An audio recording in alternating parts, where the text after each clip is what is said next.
This episode is sponsored by Realtor.com, who wants you to take advantage of your free profile on Realtor.com.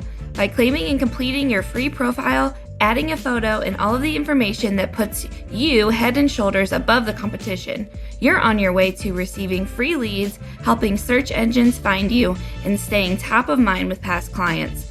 To learn more about claiming your free profile, go to Realtor.com/profile.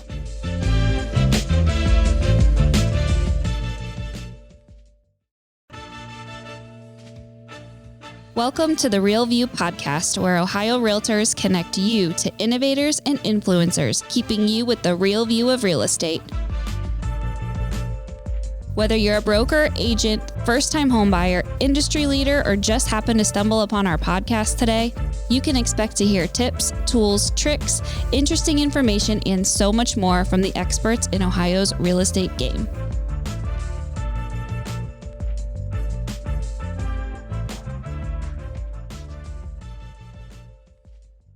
Hi, everyone. Welcome back to the Real View podcast. I am your host, Allison Wiley. Joining me today is Bo Blackburn. He is the COO and co-founder and real estate attorney at Sellers Shield. He has spent more than 20 years defending brokers, agents, and sellers caught in home sale lawsuits. He quickly realized that sellers weren't the only party in a real estate transaction who didn't have any protection against these lawsuits, and that was a serious problem for both sellers and their agents. Sellers Shield mission is to protect home sellers and their agents from emotionally and financially devastating lawsuits. And Sellers Shield is also a sponsor of Ohio Realtors. So we have enjoyed their partnership and enjoyed their sponsorship. Bo, welcome onto the show. We're really excited to be talking to you today. Oh, thank you, Allison. I'm super excited to be here with you today. Yeah, and we're going to dive into a little bit more of your world and how our realtors can keep themselves safe from these lawsuits. And you're going to share some advice and from your experience, what not to do and what to do in these situations. But before we get started on today's topic, I want to hear a little bit more about you, your career journey, specifically, when it comes to real estate. Tell us about your career journey and what's led you to where you are today. Yeah, absolutely. I, like almost everybody, went to law school to be a real estate lawyer. That's a joke. I had no idea what kind of lawyer I wanted to be when I went to law school, but as circumstances happened, I had an amazing opportunity to start representing real estate brokers and agents in Texas. Like a lot of good things in life, it was just pure luck that led me to do that. And I thank my stars for that. But I had a lucky circumstance to get my first representation of a real estate brokerage. And, one turned into two and two to four. And that was kind of how it happened as I built a practice around representing agents and brokerages in all sorts of matters related to legal issues. And doing that, like you said, I observed some things that led me and some other folks to ultimately found Sellers Shield. Yeah. So you realize this working with your clients and representing agents and brokers and kind of seeing, your experience working with them. So tell us a little bit about Sellers Shield and what you all do. Yeah, absolutely. I'll tell you what I observed when I was practicing and before we founded the company that led us to start the company, because I think that not only tells you a little bit about me, but also it really tells what we do at Sellers Shield. And there were two observations that I kept just banging my head against the wall that I thought were frankly just unfair. And some other folks had the same realization around the same time, and we came together and started the company. And the first realization, you kind of hit it on it already, Allison, is that everybody in a real estate transaction has protection from disputes. You think about the agents, they have an errors and omissions insurance policy. The brokerages have that. Title has that. Mortgage has that. Inspectors have that. And the seller had nothing before Sellers Shield. Even if they had a homeowner's policy or even an umbrella policy, those don't protect from disputes regarding the sale of your home. So what I saw over and over and over again is everybody that was a defendant in these types of disputes, the agents, the brokerages, the sellers, the inspectors, they all had a lawyer that was representing them that was paid for by some insurance company. And they all had an insurance company to write a check if there was a check that needed to be written. And the seller didn't. And that was it just slapped me in the face over and over about how unfair that was to the seller. So that was one of the things that was just something I observed. And the other was the agents and the brokerages really get drug into these disputes when they really shouldn't. The home sale, if you think about it, who are the parties to a home sale? It's the buyer and the seller. So if there's a dispute regarding a home sale, it should be between the buyer and the seller. And the agents unfairly get dragged into that dispute. And there's lots of reasons for that we don't have time to go into, but it's unfair that the agents and brokerages get drug in. And I thought those two things I just kept seeing over and over again. And I thought, maybe arrogantly, that I could do something about that to help really everyone in the home sale transaction. Seller Shield helps everybody. We help sellers, we help brokers, we help agents, we help the buyer. That may sound odd because we're called Seller Shield, but we actually help the buyer in the transaction too, which is one of the things, honestly, I'm really proud of. I think we have a win-win-win transaction when people use Seller Shield. Yeah, definitely. I know, we've seen the value in your product and what you offer too. And that's kind of where our partnership began. So absolutely. And it's crazy when you think about it, how vulnerable, that these sellers were left. And you recognize that and decided to start up Seller Shield in hopes that that would offer them a little bit more protection than what they had before then. And this all kind of goes around this idea of the seller's disclosure notice. Can you tell us what that is and how it works? Yeah, absolutely. I'll go back to my background. One of the things I observed is that the lawsuits that I dealt with were all very, very, very similar. And they all revolved around this concept that a buyer buys a property, they move in, they discover some defective condition. And, there's all different kinds. It's roof leaks, it's foundation movement. Back in my early days, when my hair was a little lighter or darker, whatever it was, I used to see a bunch of mold claims. We don't see those as much as we used to, but some defective condition that the buyer observes, and they believe that defective condition was improperly disclosed to them. And then they make a claim against everybody else that was involved in the transaction. They make a claim against the seller, the agent, the listing agent, the listing brokerage, their own agent's brokerage, and the inspector. And what I thought was, other than it's just unfair that the seller has no protection, I thought, again, maybe arrogantly, that I could solve that by helping the seller get the disclosure documents done correctly on the front end. Because if they're done correctly on the front end, then the buyer knows about the defective condition and they don't have anything to complain about or be upset about. So that helps the buyer, it helps the seller, it helps all the agents and the inspector. When there's better disclosure, it helps everyone. So what we did at Seller Shield is we developed a process, think TurboTax, but instead of for taxes, it's for disclosure documents. We basically took all of the disclosure documents that agents already use. We haven't created anything new. We haven't, recreated the wheel. We took the documents that are already used and we put them in this application that guides the seller through filling it out correctly. We give the seller example answers. We tell the seller which questions are the really, really, really important questions that they absolutely have to get right. We make sure that they answer all the questions before they sign. We give them what we call tips. Hey, here's what a French drain means. Not everybody knows what a French drain is. So we tell them what a French drain is. We do stuff like that in the disclosure platform. They get it done correctly. They sign on our platform. Then we create a really, I call it pretty, which sounds dorky when you're talking about disclosure documents, but a really pretty, clean, easy to read document that is created after they go through our process. And then we get it back to the agent so they can use it in the transaction. So that's one of the things we do is we get the disclosure process done correctly, which is good for everybody. That's just one of those, I said a win-win-win. That's a win for everybody. And it's especially a win because one of the things that was always frustrating for me as a lawyer representing agents and brokerages, whenever there's some kind of problem, there's a legal issue or a legal problem, the way that lawyers like me for years and years and years have dealt with that is we've made the agent's job harder. We say, hey, use this form, do this thing that makes their job harder. The thing that I am so proud of what we've done, with our disclosure platform is we've made the agent's job easier. If an agent uses us, literally all they have to do to get a completed disclosure notice is hit a couple of buttons on their keyboard. And then magically, it's not magic, but I say it's magically, the completed disclosure notice populates into their systems. So their job is now easier rather than harder. And it's honestly the first time in my career as a lawyer representing agents and brokers that I've been able to do that for them. So I'm really excited about that. So that's one thing we do at Seller Shield is the disclosure platform. And then the other thing we do is we provide what's called home sell legal protection, which is something we created at Seller Shield. And that is what I was talking about earlier, how it's unfair that the seller doesn't have protection and everybody else does. That's our effort to solve that problem. And what we've done is created this home sell legal protection product that home sellers can opt into.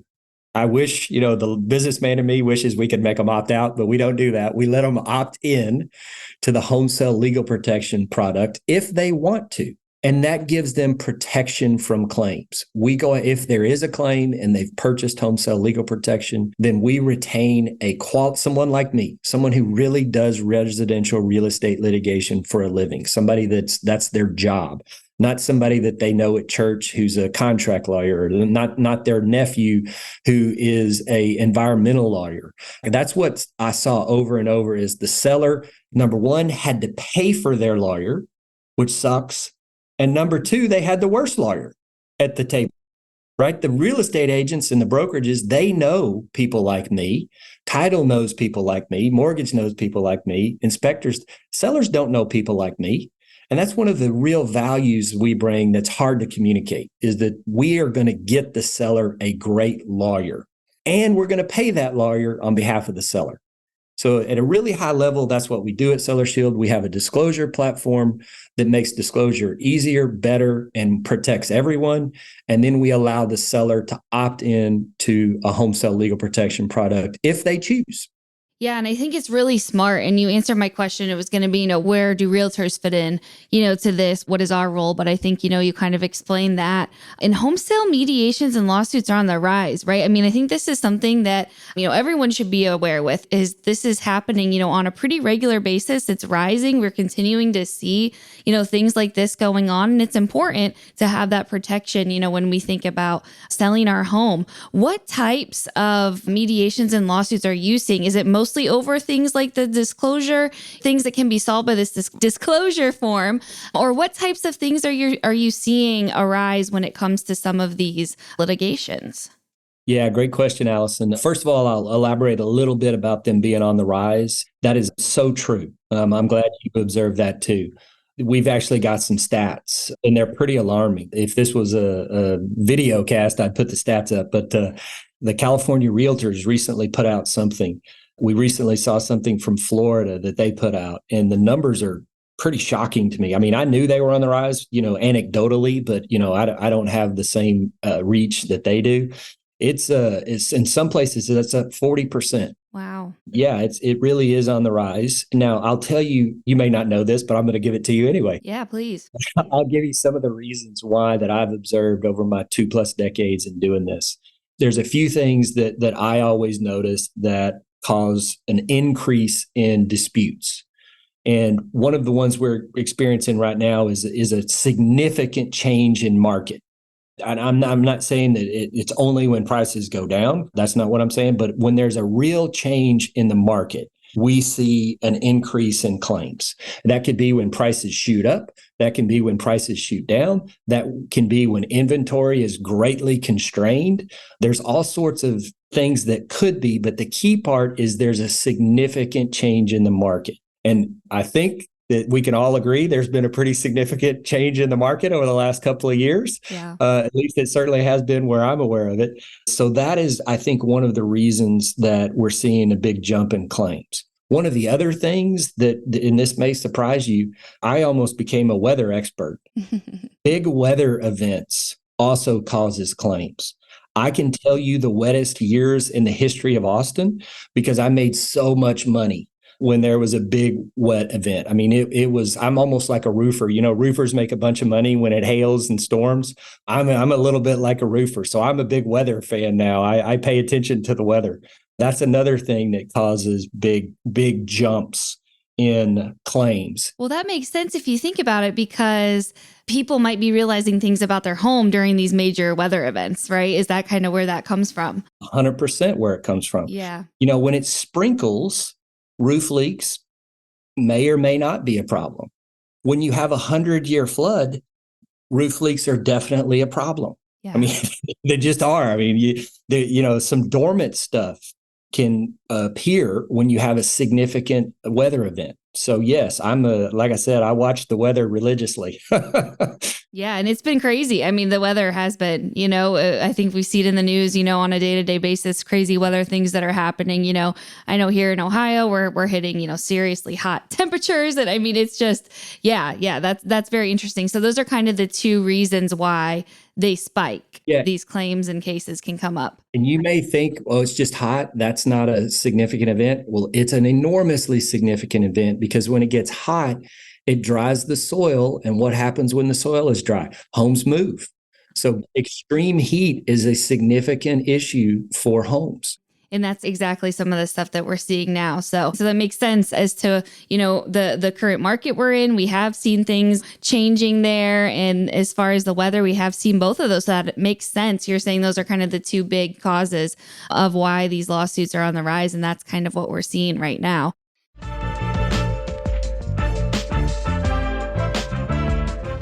This episode of The Real View is brought to you by the Ohio Association of Community Colleges. Ohio's network of community colleges provides accessible training that accommodates the busy lifestyles of aspiring real estate professionals at half the price of a traditional university. With convenient locations in every part of the state, as well as online options, Ohio's community colleges are your smart choice for pre-licensing education. For more details or to start the journey to a real estate career, visit the education page at ohiorealtors.org.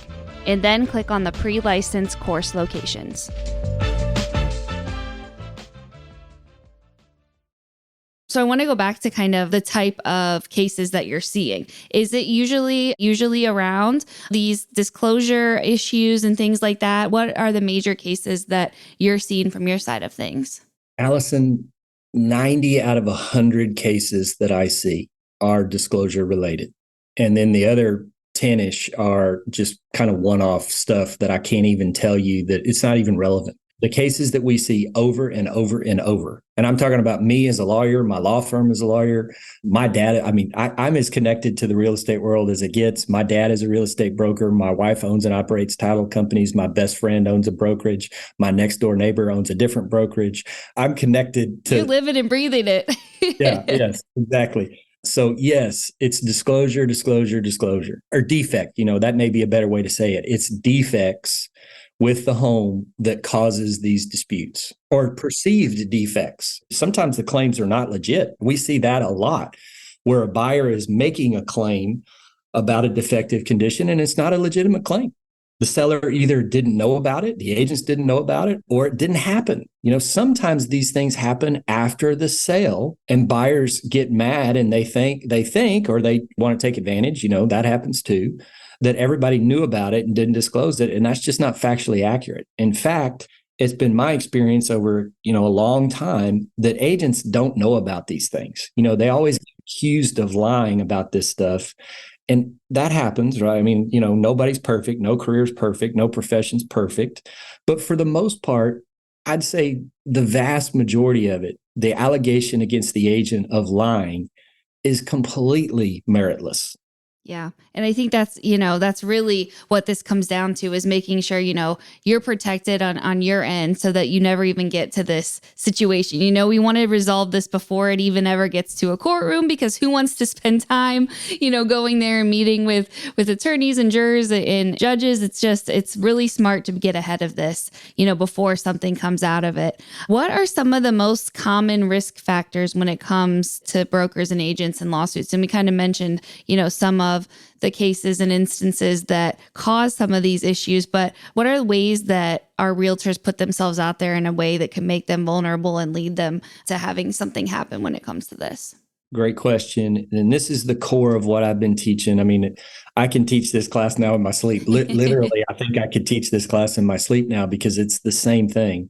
And it's what caused me to found the company. I mean, it really honestly is. If I didn't get asked to teach this class 20 plus years ago, I don't know if I would have founded the company. I really don't. It was this teaching agents, talking to agents about these problems that led me to do what I do. But to answer your question directly, the thing that gets agents in trouble is either the actual participation in filling out disclosure documents, which is frankly pretty rare now. I think most agents have got the message that the disclosure documents are for the seller. It depends on what jurisdiction you're in, right? I mean, not every jurisdiction the same. In California, they put more regulations and stuff on agents than they do, frankly, almost anywhere else. But for the most part, I got to be crystal clear about what I'm saying here. For the most part, disclosure documents are intended to be filled out by the seller. So what gets agents in trouble is either the actual participating in getting the disclosure documents filled out. They sit down with the seller and the agent actually answers questions. I mean, this might be, you're young, this might be a surprise for you. 2 decades ago, that's what happened. The agent would sit down at the kitchen table with the seller and the agent would fill out the disclosure document and basically give it to the seller and go, does this look right to you? Fortunately, that practice has mostly stopped. Yes. Yes. Good. That's good. Yes. So that concept of participation or the allegation that the agent participated in the disclosure document. And that's what I deal with mostly now, is not that the agent actually participated, because agents are more sophisticated now. They've been trained more now. But the lawyer that represents the buyer who's trying to hook the agent into trouble, their argument is the agent participated. So what we do, both as me as a lawyer who represents tons of agents and brokers, and what we do at Seller Shield, is we cut that argument off. And think about that. If the argument is the agent participated in the disclosure process, if the agent's using Seller Shield, they didn't participate. Remember what I said earlier about all the agent has to do is hit a couple of buttons and then the disclosure process is done elsewhere? Well, that's what's so good for the agent and the brokerage is their biggest risk, their biggest legal risk is the allegation that they participated in the disclosure process. And we cut that off. That's one of our biggest value props to agents and brokers is we take that argument away from the person that wants to bring a claim against them. Yeah, it's really just a great way to keep yourself, in line and safe and away from anything that could come up when it comes to these disclosures. What can happen? Maybe just give us an example or a generality if we don't have this protection and there is something, that's filed or something that comes up, when it comes to this disclosure. What does that look like if we're left in a vulnerable situation? Fortunately, almost every agent and broker is protected by errors and omissions. They've very wisely, and I think it's incredibly smart to have errors and omissions insurance because it can protect you when this bad thing happens. So number one, you're not fully exposed like sellers are without Seller Shield. So number one, they've done a great job of protecting themselves by having errors and omissions policies. But what can happen? What is the real risk they face? It's not financial ruin because they've got insurance. Their real risk is reputational damage. Because what happens in these claims, think about it. Just think about what I just said. If you're an agent and you have a claim against you and you represented the seller, well, number one, if they didn't get Seller Shield, they're not going to be protected and you are. Think about how that's going to go over with your seller. You think the seller's not going to go, well, this doesn't feel right. You have protection. I don't. That's not going to feel good for the seller. So what happens, and I saw this over and over and over, is the seller gets mad at their own agent. And all of a sudden, the seller, when they're asked, did your agent participate in the disclosure process?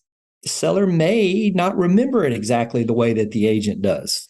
And there may be a conflict between that seller and their own agent. And I saw that. I cannot tell you, Allison, that was the standard, is that happened. You had a significant conflict, which shouldn't be. That should not be what happened. The agent and the seller should be united against the buyer who's making a bad claim against them. But what happened is that relationship between the seller and their own agent splintered. And the reason it splintered is because of this enormous financial pressure that the seller feels because they have no protection. Yeah, it's scary to think about that. And also, so much of realtors' business comes from that reputation, from those referrals. That's probably, the highest amount of business where, our agents are getting new clients is from that referral process. So if we mess up that relationship, those relationships are so sacred.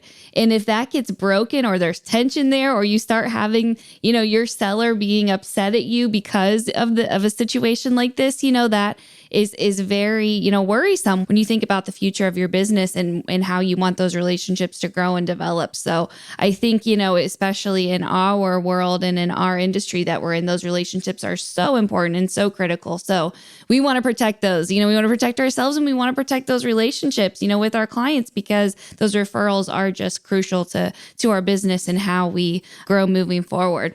What do you see if something does, go beyond this lawsuit and does make it into the courtroom? What does that look like? And what are some of the outcomes that can come, if you do find yourself in a situation where it ends up going through the legal process? I'll kind of give you the high, low, and middle. I'll give you my worst one that I was involved in. We had a case where it was pretty ugly, and it was kind of one of those perfect storm of ugliness. I mean, you wouldn't believe the perfect storm of ugliness. And in that one, the buyer got about $2.5 million in damages. Wow. Not normal. I don't want anybody to hear me say, oh, that's not normal at all. That's the crazy high end, crazy bad result. $2.5 million, pretty bad. Yeah. The normal one is the agent and the seller win.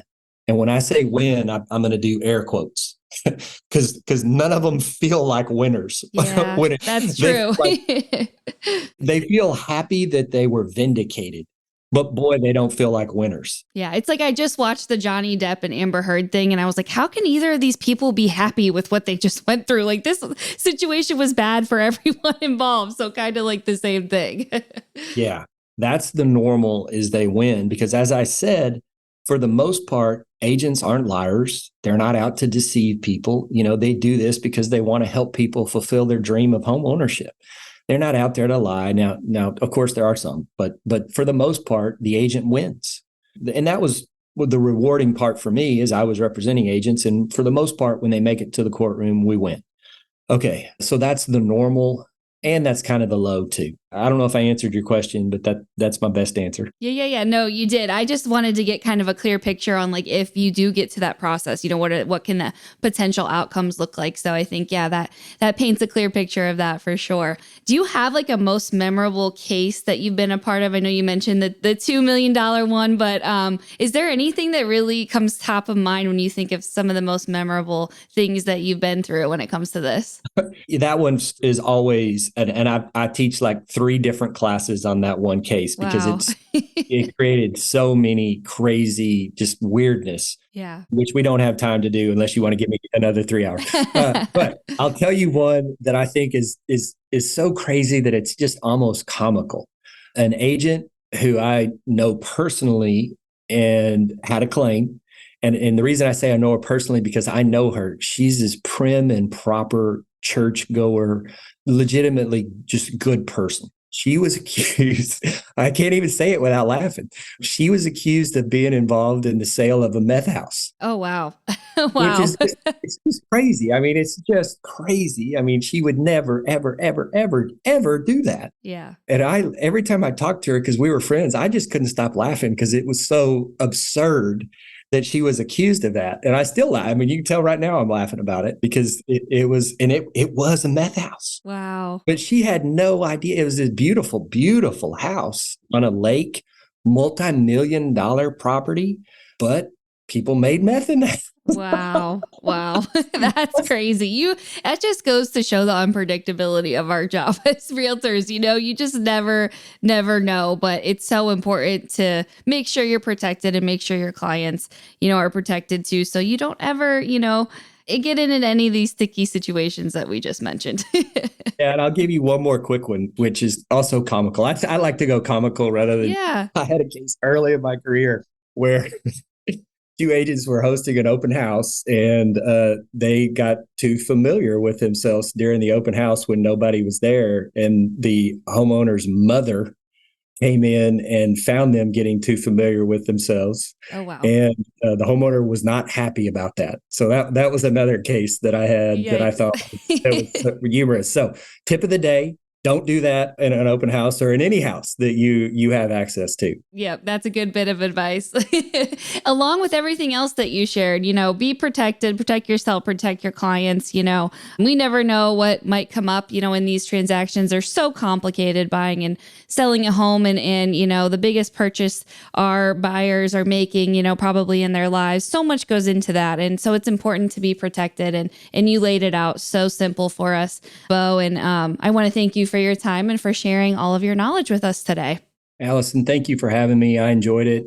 Happy to come back anytime. So thank you so much. Yeah, of course. And you guys can learn more about Seller Shield and their products by visiting their website. There's a lot of great resources and information on there, and you will see them out and about at more Ohio Realtors events, as they are a proud sponsor of ours, and we enjoy your partnership. And thank you for that too, Bo.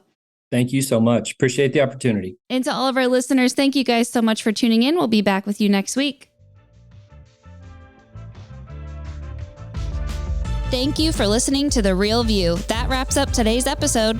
You can keep up with the latest on the podcast at ohiorealtors.org/therealview and on Apple or Google Podcasts, Spotify, or wherever you listen. Have questions, comments, or suggestions? We want to hear from you. Email us at podcast@ohiorealtors.org. We'll see you next time.